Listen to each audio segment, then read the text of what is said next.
Hey everybody, and welcome back. Today, I want to talk a little bit about dbTwin, what problems it solves, and the ease of use. I had the privilege to spend some time chatting with a couple of the founders over there, and I'm going to tell you, it's really an exciting product, great group of people. So, going to kind of dig into that a little bit and talk about why I like it and where it can really solve a good problem. So, I come from an industry where we had PII, right? And we used the PII in prod and test and dev. And so we never had any problems. We never had any exposures, but just passing around information is just kind of a code smell, right? It's kind of a thing that you really don't want to do. You don't want to get out there and have emails and names and usernames and things just kind of going between each environment, especially in dev, because you don't know that your things are ever going to work in dev, right? You're developing new things. So it's easy to not follow security practices as you're developing. It's easy to have an opening or a leak as you're developing. So one of the things that solve this problem is synthetic data. The problem I've always had with synthetic data, and I've been around synthetic data a little bit, is making it realistic, right? You want enough data that you can actually test your code and you can kind of replicate prod without replicating prod. So if you have 2 terabytes of production data, you don't need 2 terabytes of dev data, but you need the same patterns, right? If you have 47,000 dental clinics and each clinic does it a different way, you want to find some way to mimic those patterns in your data without using that sensitive data in your low environment. So dbTwin is a good solution, right? They're rapid, realistic synthetic data. And I took that claim and I put it to the test. So I wanted to see how easy it was to use. I wanted to see kind of what my data looked like that I got back. Now, understand that currently there's a limit of in the like 300,000 or 400,000 records, right? So if you're a really big data shop in the petabytes and you're really trying to simulate that production data and you're trying to get a couple terabytes for development, may have to be some workarounds. You may have to reach out to them. But for some other use cases, I think this is a really great product. So I'm going to show you what I did, explain what I did, and kind of how I measured this, and show you kind of how to get set up. So moving that out the way, here's my handy dandy Visual Studio Code. So what I did to start off was I made a data set myself. Okay, and in my data set, I wanted to see if I could match distributions with the distributions they give back. So a little bit of math here, right? If I threw at them a chi-square distribution, does the data come back looking like a chi-square? And just for those of you who may not have seen statistics in a while, chi-square kind of looks like this, right? You got the skew, this little tail out here to the right, and a lot of the data is kind of grouped up here to the left. So I generated some of my own data, exponential, bimodal. Okay, it has two kind of modes here. You can see like this double peak shape, and then our familiar friend, the normal, right? The Gaussian, however you want to say, a normal distribution. I had a lot of time in graduate level statistics playing around with normals and ratios of normals and what new distributions and things those make. So normal is definitely a well-known distribution that's around everywhere.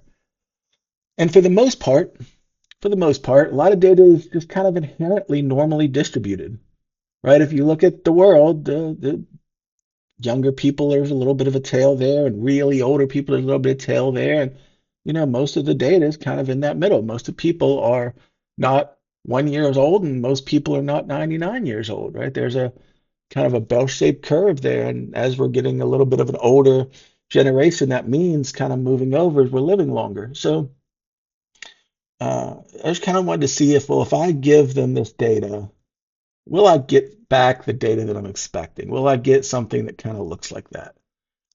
So let's talk about the setup before I get into validation. Setup's easy. So it's a request call, right? We've used request in Python forever. Most juniors get it right out the gate, have to hit API calls. You log into the dashboard. In the dashboard, you get an API token. You notice I have my API token in my environment variables. And so I have my base URL and my API token. I'm requesting 20,000 rows only because I didn't make but 20,000 rows. So I could have requested more.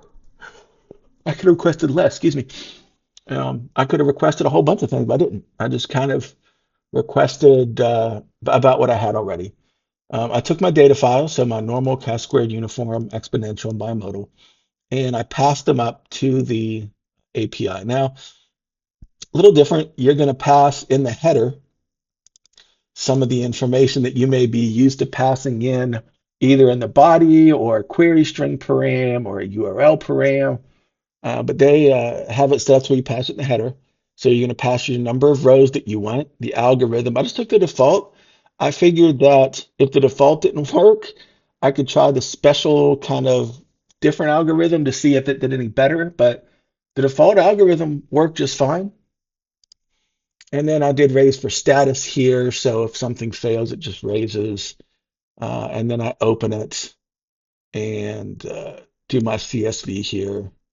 And then I just kind of save it and give you a little bit of, I check the similarity here for each one. And so just as a fun tale, um, I'm going to, whoops, I'm going to run it, but it interrupted the keyboard as it was going. There we go. So it ran. And you can see that I print just some samples to make sure I'm getting things back.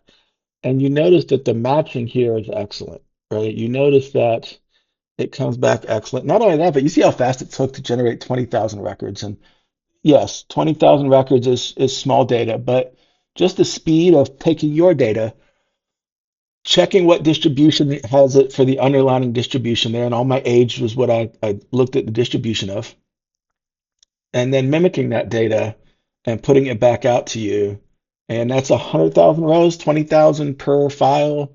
So 100,000 rows of data back at me in less than a second. So, or maybe a couple seconds if I'm going to be honest.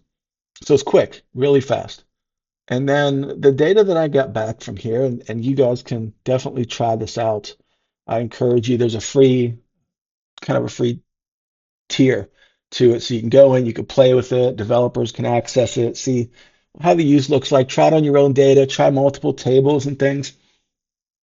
Um, so what I did here is I generated the actual distributions charts, histograms for each of the ones I got back. So if you notice the synthetic bimodal here, and I'm going to my bimodal, put that on the other side, you can see they're pretty almost exact, right? You can see they're really, really close. So chi-square and synthetic chi-square, pretty almost exactly the same. Okay, so it really mimics the data well. And so I said, well, this is really close. Is it the same data? Is there a subset there? I need to know because if it looks exactly the same and smells exactly the same, what if they're resampling things and I get my production data down into my actual data? And so I said, okay, let's look at it. Let's see what the shape is and see if there's any overlap and see if there's any of that going on. And there's not, right? You can see false on each of the files. There's no overlap. So while they did a really good job of de-identifying my data, they did a really good job of keeping the underlying distribution in the numbers that I needed them to keep the distribution of. So I would feel confident that if I'm testing this in my system, that my data is at least going to mimic a way that's being used in production currently. And maybe your distribution is on pricing, maybe your distribution, mine was on age, maybe yours is on a certain code that people use for some reason, right? And you want enough of those codes floating around that makes sense. So I really think that this can hit that distribution well while it actually um, goes through the data and cleans it out and shows me that none of this data is production data. It's all cleaned and it looks like your production data, right? You can safely test new features and you may not catch all the things because we don't catch all the things in testing, but you'll at least feel good enough to know that the data you're testing on mimics real live production data along with the underlying distribution of it. So that'll give you the confidence that whatever you're testing on should, within some measure of error, within some epsilon, should look like what you put out in the real world should be fine, right? You shouldn't see any bugs out in the real world that you don't see locally, again, within some level of error, because as we all know, code works great until you give it to the users. We didn't have any users, our code would always work every single time. So that's really my high level of dbTwin. Definitely recommend it for the use cases where you're trying to get some testing data. Definitely something you can go check out and play with, see if it fits your specific needs for whatever you need it for. And that's all I have for today. As always, please like and subscribe, and I'll see you next time.